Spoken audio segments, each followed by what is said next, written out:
Okay, here's the third match in Rebels Modern League. Rock and roll. Alright, we're on the play. Let's see if we can salvage this run. Being on the play is like winning half the battle, am I right? Yeah. This hand is great. Ahira. And it looks like the opponent has Ahira is either revealed. the new Elementals deck I saw, or it's like some dumb Elementals control deck. Kahira the Orphan Guard. Either way, I think Roiling Vortex is probably going to be good. Supreme Verdict is control. Supreme Verdict is revealed.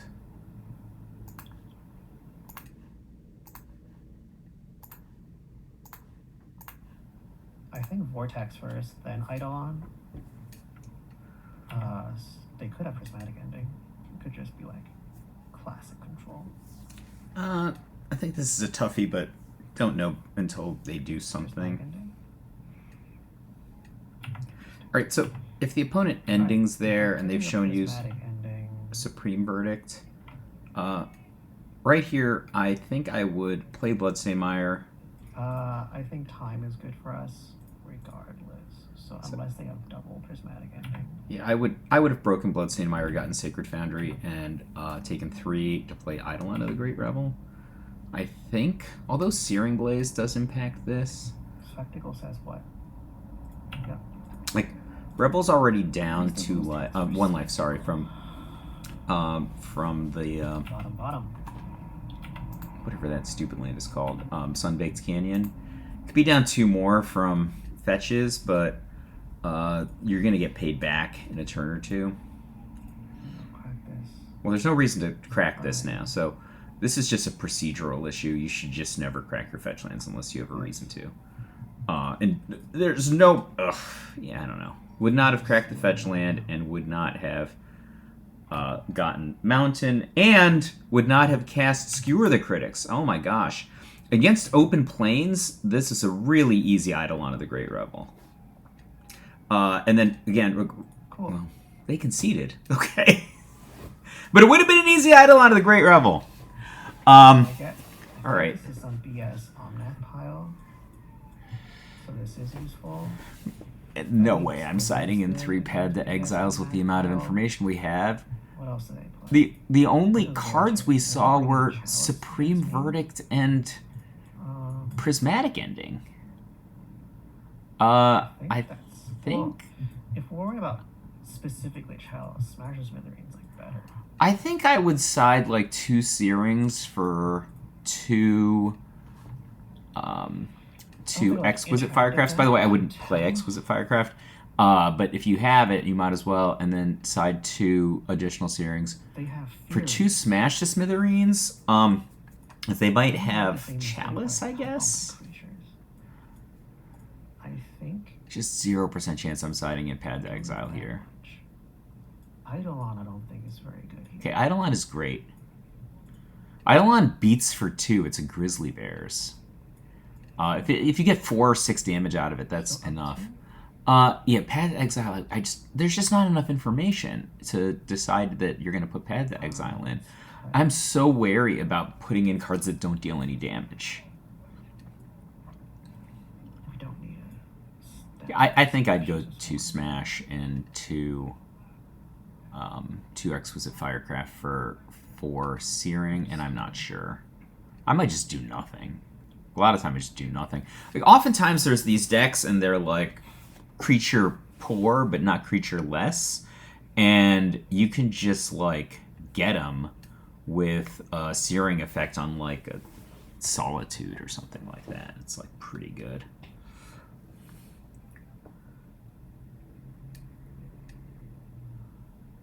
Should I invest in a background? Yeah, probably. Jeez, I'm crow. Or I could have just straightened up my studio before before making this video. I'm not going to do that right now.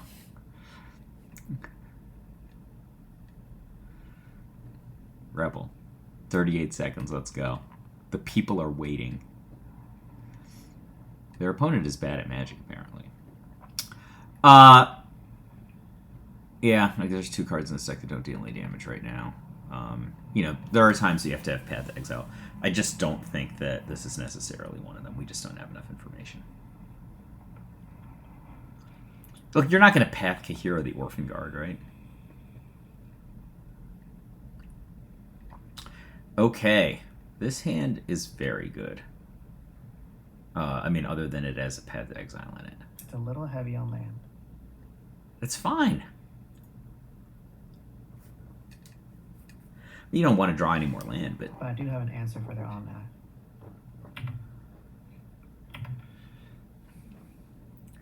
that. White, blue... I think I would play Mountain So Goblin Guide difference attack for 2. here is if I play Guide, you know, obviously they take 2 points of damage, and then they ending it, and I play Swift Spear, spike them, or Star of Swift Spear, they ending it, Guide, spike them. That's still 5 damage in total, but what's better? I think Guide is better in the long run.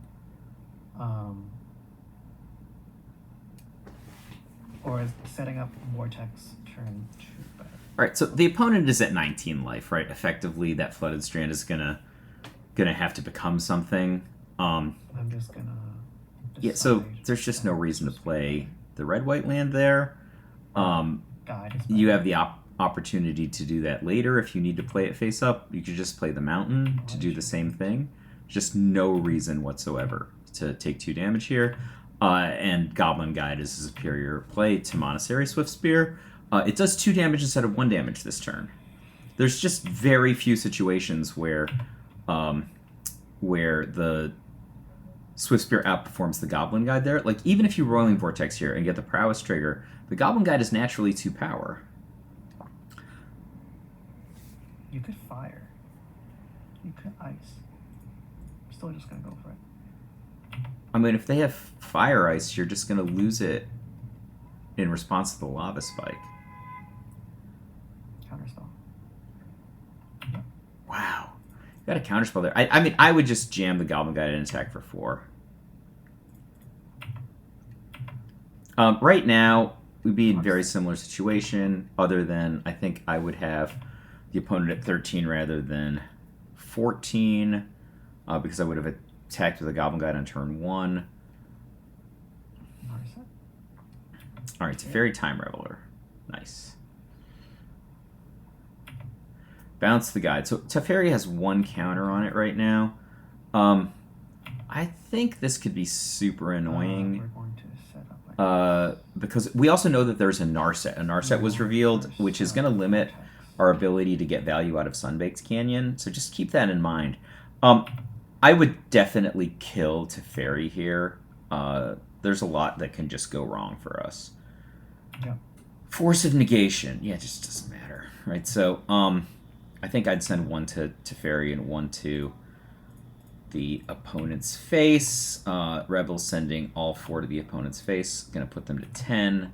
I mean, this is could be a winning strategy. The thing that I'm worried about is Teferi and Narset in play at the same time could be bad. When we know the opponent has Supreme Verdict. What's going on here? Narset, draw up. Can't draw more than 1 turn. So we're net behind because we're gonna have 5 lands in play. So we need to restrict the ability of the opponent to gain card advantage. And we can just trade a couple points for that right now.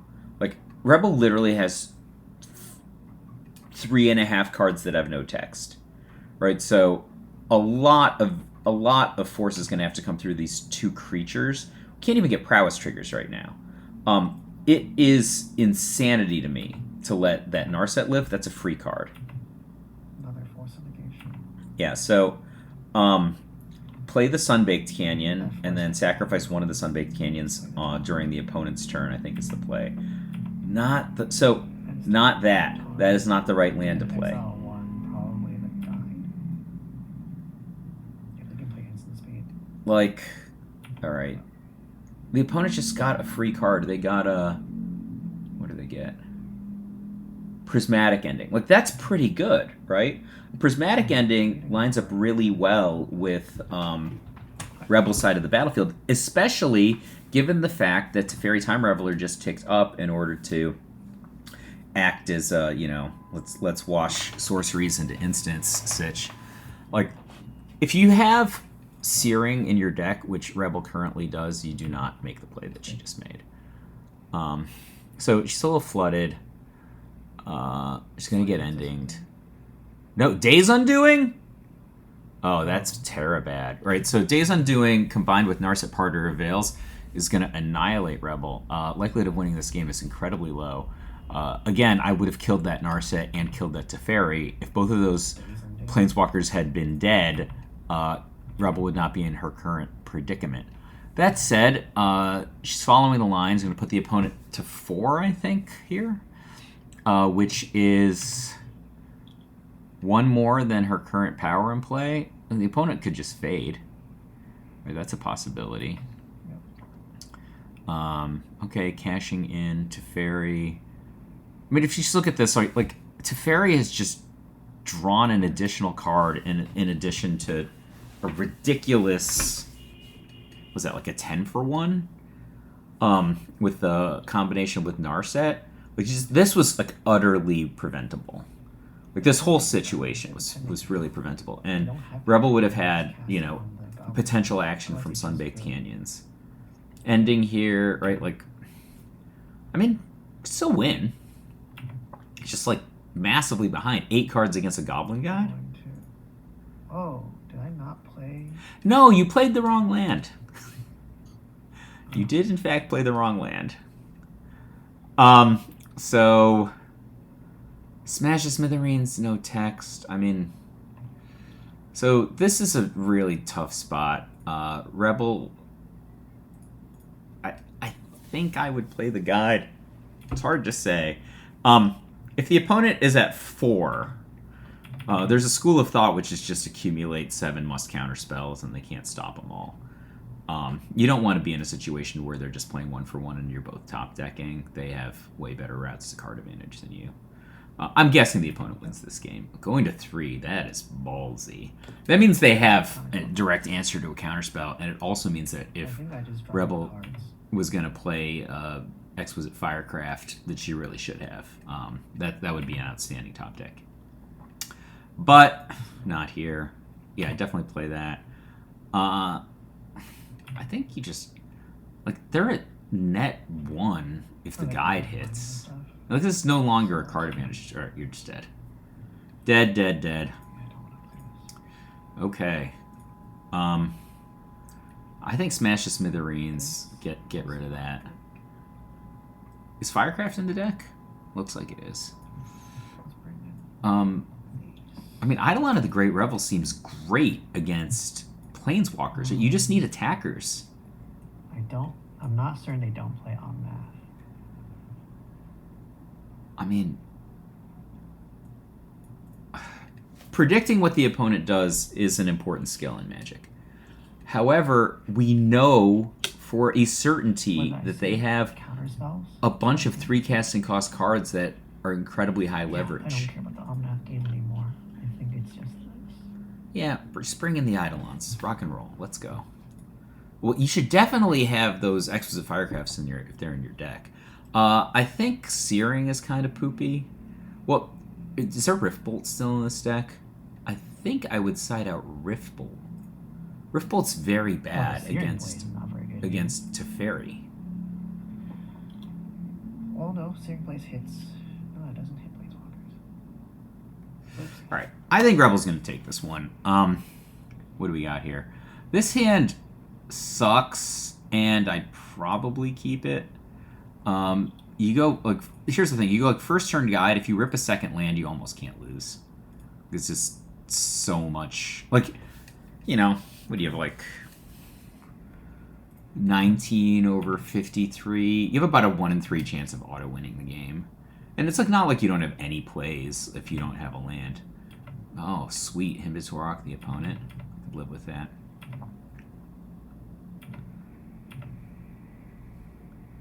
I guess with Devil Swift Spear, I'm supposed to play Swift Spear first to clear the way. So we revealed Dovin's veto. That's not good. Alright, that sucks. It sucks. Get in there. Dovin's Veto's pretty bad in this matchup, I think. It's like 2 mana, and it's going to try to trade with an Exquisite Firecraft and fail. Lorien revealed. I need more lands, so I think I might have Omnath in this hand. They got Hollowed Fountain. I don't know that they have Omnath in their deck, Rebel. Island. Spike. I think that the play here is second Swift Spear attack for 2. I don't understand this line. Almost every play, unless she just skewers here, is better than the play that she just made. Regardless, so I'm just gonna. Alright, so I hate this play. I literally straight up hate it. Then use it. First of all, I got counterspelled.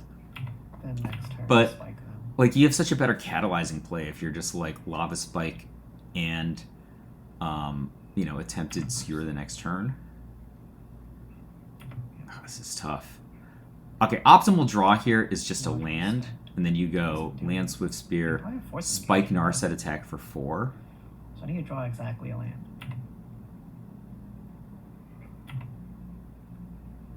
It's not a land. Which is Spike Narset attack for 2. Like Narset is just worth a card, right? Like that's just a bonus card. And it turns off your Sunbaked Canyon for certain lines of play. And what play was this? Float Rift Bolt. No! Nothing. This doesn't make any sense. They can still Days Undoing combo you. Just straight up cast Days Undoing here. They don't have a Days Undoing. Yeah. Severe dislike on that play. I mean, obviously, Rebel not drawing a second land is pretty unfortunate this many turns into the game. And now they might, I don't know. Alright, like, Found that. Days Found that. Undoing is horrible. Teferi's pretty bad. I mean, Teferi's atrocious. Yep. Ending. Alright, well. I only have 4 cards, but... What do we got? Oh, they just cash in Narset. 4... What did they get? Prismatic Ending. Just 3 of them? Come on. I think you play Swift Spear. Like, they have, like, Dovin's Veto and stuff. So you should figure out how to get an advantage. What did you... Float Rift Bolt again?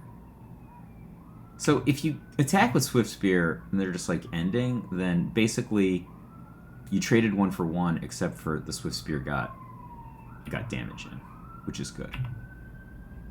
But I think that I just would have played in such a way that the Narset wouldn't have been there.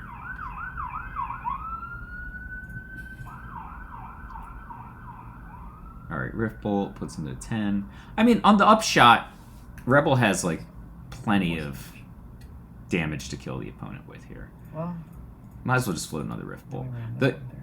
what are you spiking for? So, I'm going to say this probably a bunch over the course of this series. Like 80+% of all strategy is just doing things in a particular order. And Lava Spike is the second to last burn card you should cast in the average game, right? The last burn card you should typically cast is Lightning Bolt. But Lava Spike is the second to last one.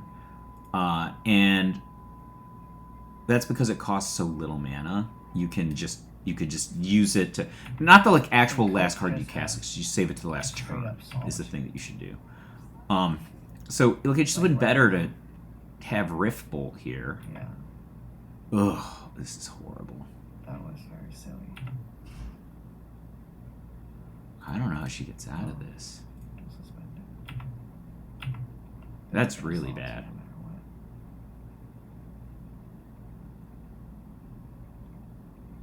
what. I mean, the play is going to be Rift Bolt Solitude, but you're so far behind. Opponent's going to go to at least 13.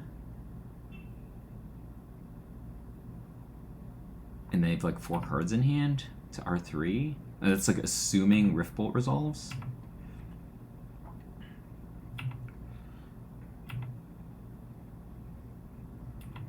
This is going to be really challenging to win. You have to kill Solitude. counterspell. Sure, they have 3 cards. God, come on. Vortex. You slam Vortex. Just try to go. Like, I mean, just being stuck on 1 land was just really a killer. I think that I would have probably kept the same hand and been in a similar situation, but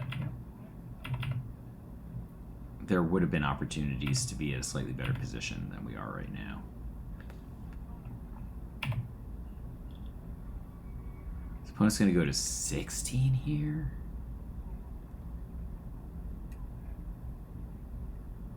What did they do? Oh, they got Kahira? Oh man, rock and roll opponent. Oh, man, just don't draw Searings. Okay, but Firecraft that mother. Firecraft it, let's go. Do I really have to play the exclusive Firecraft like that? Yes, you do. That thing has lifelink. You're not going to race it. They're up 7 life to you right now. You need to kill it. Answer this.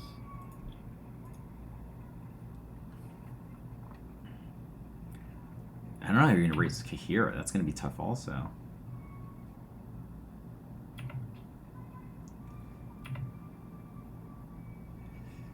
Alright, what are we going to do here?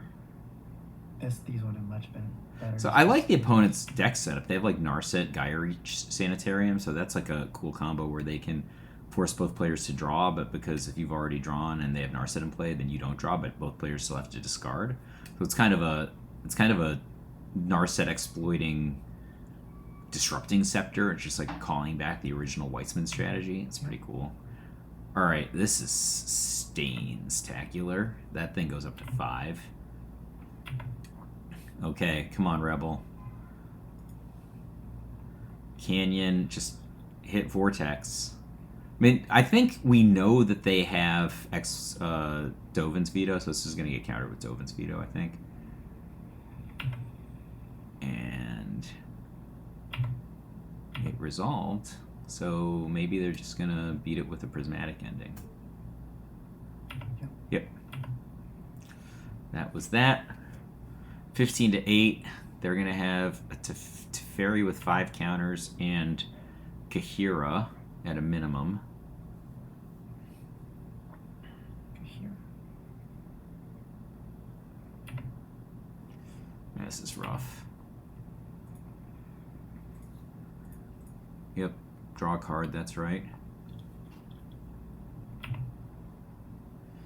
Eidolon. Bounce it.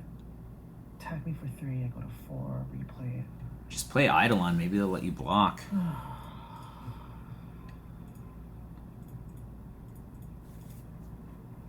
Probably not. Probably this is going to get 1-for-1 somehow. Actually, they only have 2 cards. Whew. Oh my god, straight up remanded. That was insanity. That was insanity. Point of order. Rebel could have played the Eidolon before playing the Sacred Foundry. Then she would have had an option to like play the Sacred Foundry and take 3 to recast the Eidolon, which I don't know if she would have done. But there kind of was no reason to play a tap Sacred Foundry before playing the Eidolon. Actually, I think she probably would have done it because it's the same amount of damage as just getting hit by Kahira once. I mean, Helix Kahira for sure. Like, Teferi sucks, but it's not going to kill you. Helix Kahira. I don't know, we got to get back in the initiative. So, before they invented these cards that actually had the keyword initiative on them, I had this, like, philosophical sort of mini-game. No, why would you play this first? They have enough loyalty to just bounce this and hit you with Kahira.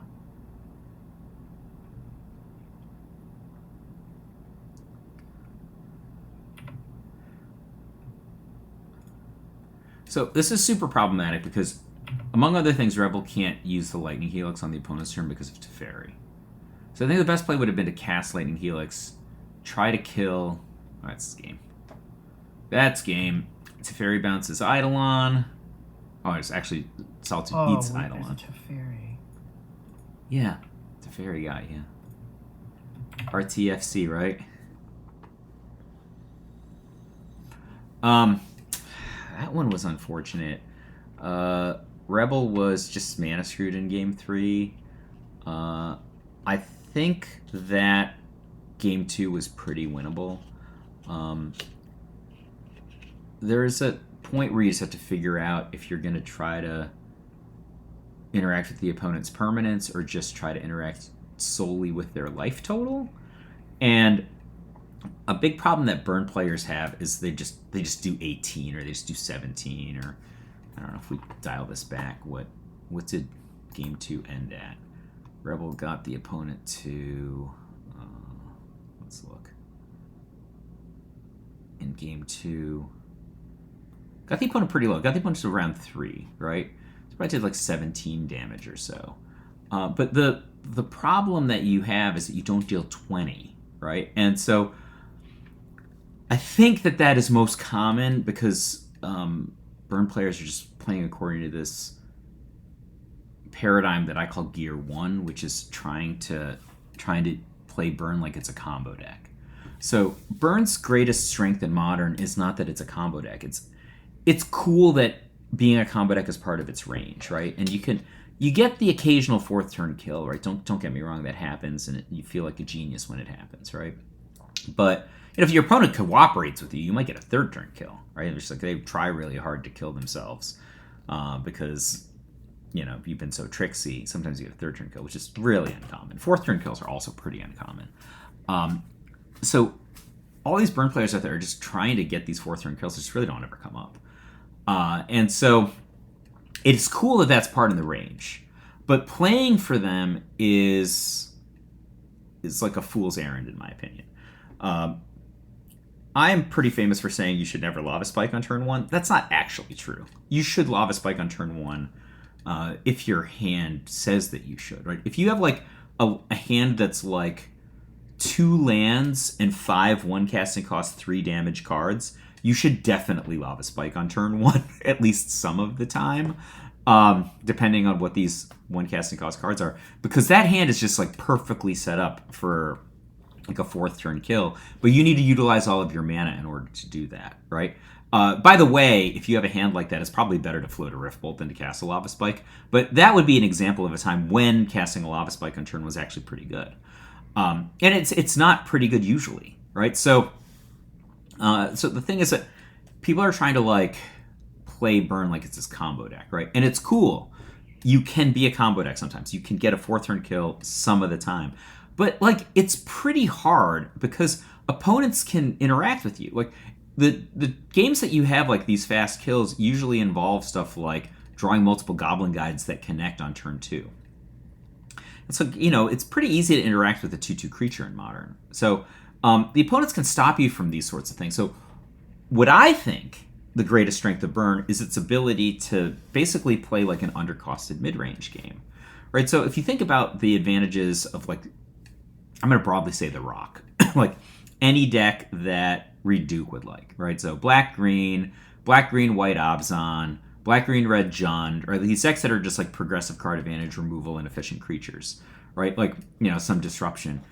Burn deck can do all of that, except they're doing it with cards that cost 1, which is really powerful, right? Like, for a long time I played the card Grim Lavamancer as an example. That card is not super popular in Burn right now. I considered playing it myself, because there's just some matchups where if both players are drawing 1 card a turn, if one of your cards is Grim Lavamancer, it's very difficult for the opponent to be able to win, right? Because they're like, okay, we're both drawing 1 card a turn, and I have to kill you with creatures. My Grim Lavamancer is just incidentally going to kill all your creatures, and when he's done killing all of your creatures, he's going to kill you, right? Like, and those are like 12-turn games, and you just have to you saddle up. You're like, this is going to be a 12-turn game. So I think that the reason that you should play Burn, and Burn is good in Modern, is because of this ability to play what I call Gear 2, which is like, I'm just going to like interact with all your stuff, and some of the things that I have, like Smash to Smithereens, and Searing Blood, and Searing Blaze, like, while I'm interacting with your stuff, I'm also dealing damage to you, right? So it's like they're 2 casting costs like cantrip cards, right? So like destroy this and deal you 3 is like destroy this and draw 1.5 cards for a burn deck. That's really, really compelling because the mana is so cheap, and you're like effectively drawing 1.5 extra cards every time you cast one of these things. So you're just going to incidentally beat them if everybody's drawing 1 card a turn. I think a lot of the art is figuring out when you're supposed to play Gear 1 and when you're supposed to play Gear 2. In the situation that Rebel was in this game, where eventually she was pinned by a Teferi and an Narset and then got Days Undoing, like, that's a weird combination of cards. Unusual combination of cards, I would say. But, like, it was, like, really easy to predict how to beat it, though, right? So as soon as I saw that, I'm just like, look, if you just devote a card to killing Narset here, at the minimum, you're going to prevent the opponent from drawing a card that's going to interact with you. So let's look at it like this. Your Goblin Guide represents 2 damage this turn and 2 damage next turn, if it's still there, right? Okay, I'm going to attack you, so I get a 2 damage this turn. Or I could have attacked Narset, right? Think about this for a sec. If Narset lives and is able to do the +1 and gets a Prismatic Ending, the fact that you just dealt 2 damage to me this turn, it's obviated by the fact that I now have a free Prismatic Ending that prevents the Goblin Guide from dealing 2 damage again. Right? So, like, that is a really practical situation where you're just like, okay, the opponent's permanent is a permanent source of card advantage. Teferi's the same way, right? At some point, like, Teferi's like ticking up. Oh, wait, I'm going to bounce this permanent, and then, the pressure's off, right? You have to recast it. It gives me opportunity to cast Counterspell. Maybe I'm bouncing a more expensive permanent, like Roiling Vortex, right? Like, and so it's just taking you off your game. You can, for the, ripe old mana of like 0 to 1, depending on if you're going to attack them or use a Lava Spike to catalyze these sequences, you just like take those off the table for the opponent. And in these cases, you're not just removing a permanent from play, you are preventing a future source of card drawing. Like, the fact that Teferi draws cards for 0 and Narset draws cards for 0 is really, really important because it means that they can operate with the permanents they've already invested mana in while doing other things. That is one of the advantages of the burn deck, right? So if I Searing Blood your creature, I remove your creature from the battlefield, which is what I wanted to do so I can get it with my creatures, and I'm dealing 3 to you, so I end up dealing 5 to you, just for sake of argument. Like, they are now doing the same thing that you're trying to do, except for their cards are much more powerful, right? So when we talk about drawing 1.5 cards with, like, a Searing Blood or with a Smash the Smithereens, we're not actually drawing 1.5 cards. It's just that the burn deck has these philosophy of fire units, where if the opponent takes 2 or 3 damage, it's like we drew a card, right? Because all of our cards just deal 3. Right, so it's just like, all right, Lava Spike does 3, Skewer the Critics does 3, Rift Bolt does 3. If we're drawing a card, it's basically like 3, right? So, we have this like weird translation as the burn deck that other decks don't get to exploit. By letting the opponent's permanents just persist on the battlefield, we're giving them, in a way, like the same superpower that we have, and we don't want that to happen, right? So, what are the superpowers of the burn deck? 1, we have a different way of counting for card advantage than other decks. Again, we don't want to give that to them by letting their planeswalkers persist. 2, our cards are super cheap. What's cheaper than drawing a card for 0? Think about that for a second. What's cheaper than drawing a card for 0? Right. And 3, we have multiple ways that we can attack the game. We can try to combo the opponent's face. We can interact with their permanents. Right. There's a bunch of different ways that we can play that make our deck special. I think Rebel cooperated in a way that gave the opponent these superpowers contextually in this game that they don't have any right to, right? So, you might be asking yourself, oh, Michael J., do you always attack Planeswalkers? Actually, I usually don't attack Planeswalkers. However, Rebel didn't have a fast enough hand to close the game out quickly.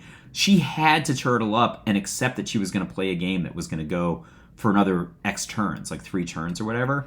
And so she's not going to win next turn anyway. She's going to rely heavily on these creatures to continue to deal damage. And by letting a card like Narset or Teferi sit there, she's actually preventing the future damage from her creatures in a game that she knows she's going to have to play for a bunch of extra turns, right? So I just want to leave you with 2 things in how to think about this. One of them is there's not always do this. There's not even like always and never, right? There's not even never cast Lava Spike on the first turn. Sometimes you cast Lava Spike on the first turn and it's right. You usually don't, right? So there's not always a never. So don't think about any of the stuff I said like, oh, Michael J said this, so we should always attack this way. No. Think of it instead as tools, right? So hopefully I'll give you a framework and you're like, okay, what are the tools that I now know about? And I'm going to pick from the tools and I'm going to try to fit them contextually into the game that I'm in. That's one thing. The second thing is, I think that there's an art to this that really just comes from playing a bunch of repetitions where you have to figure out when you're gonna attack the opponent's life total and when you're gonna interact with their permanents. If you have a window to win the game real fast, right, then it's better to attack the opponent's life total, in part because it forces them to have very specific interactive cards in order to prevent you from killing them. Now, I will point out, when sideboarding for Game 2 happened, that Rebel gave herself a configuration that was full of cards like Smash the Smithereens and Pad the Exile that had no ability to deal damage. She had the Smash the Smithereens more or less at the end of the game. She could never cast it, right? And Pad the Exile is just way worse than a bunch of the other options here. I'm not sure why she chose to sideboard this way, right? I think she had to read that the opponent was a different deck, but we didn't have enough information, in my opinion, to have a radical decision of just having all these cards that just either deal no damage or you can't cast at all, right? So I'll leave you with this. The burn deck is very special, and it's very special to me in Modern. However, it has a very tight limitation, which is that it doesn't naturally draw a lot of extra cards. So green-black decks are famous for getting a ton of extra cards.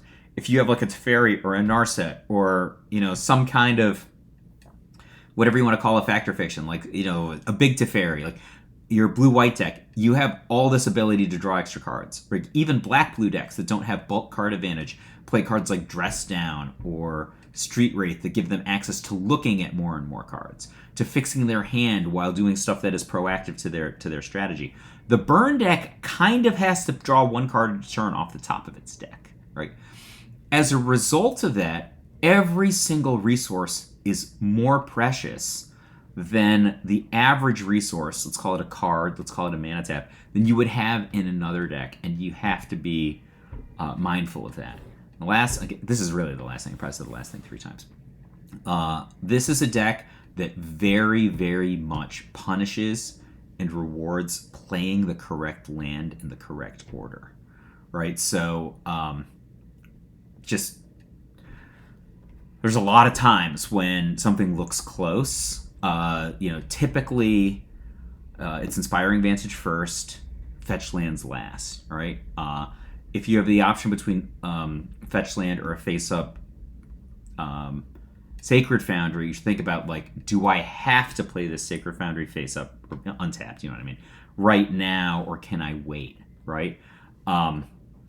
Those are the things that you have to think about contextually in games, but they're very important in this deck for 2 reasons. One, you have Searing Blaze, right? So the fact that you have Searing Blaze gives you an incredible incentive to wait as long as possible to break a card like Scalding Tarn or Bloodstained Mire. And the reason for that is that gives you landfall on your opponent's turn sometimes, right? And so versus having to play land on your own turn and then casting it to get the landfall trigger. That's one. And then the second reason is that there are way more fetch lands than there are targetable lands in this deck. So I believe Rebel only has 2 mounds and 2 Sacred Foundries against 7+ fetch lands. So the level of aggressiveness that you have in utilizing your fetch lands early is going to dictate your ability to actually cash in fetch lands later in the game. And that is a non-zero, right? Oh, that never comes up. It comes up in every game that you just draw 2 mountains or something, right? So you have to be very mindful of this. It doesn't catch you in a lot of games, but it happens enough that if you're off on your land sequencing, you're going to lose games over the course of a tournament or a series of tournaments that you didn't have to. All right. That's it for Rebel Alliance video number 3.